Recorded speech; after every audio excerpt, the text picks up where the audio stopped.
Editor's note. Spoilers for The Suicide Squad follow below.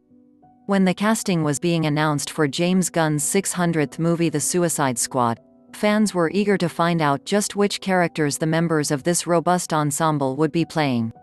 And while a lot of answers came when the first teaser trailer was released, one actor's role was obscured: Taika Waititi.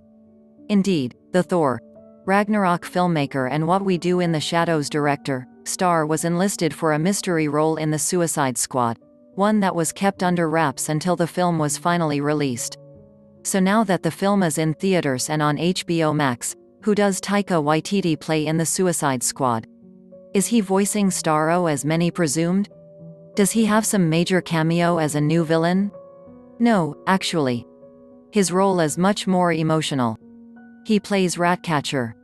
Daniela Melchior plays the character of Ratcatcher II in The Suicide Squad, and in a touching flashback montage, she recounts how she lived on the streets of Portugal with her father, who we see is played by Waititi. Tragically, her father succumbed to his drug addiction and passed away, but before that was able to teach his daughter how to control rats. Hence her name, Ratcatcher II. Image via DC ComicsIndeed. The original Ratcatcher is a character from the DC Comics. His origin story in the source material is that of a literal rat catcher working on Gotham City Sanitation who was arrested and imprisoned after killing a man in a street fight.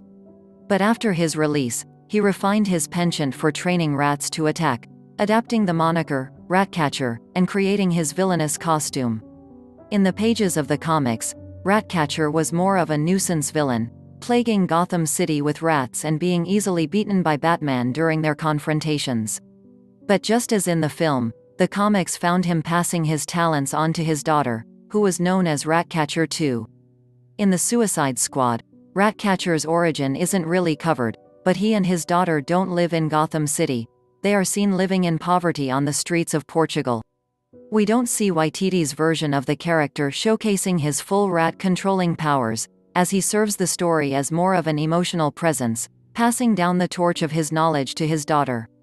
Ratcatcher II's tragic backstory aligns her with her fellow Task Force X team members, as they've all suffered some sort of trauma and are all viewed as outsiders and outcasts, which ends up kind of bonding them together.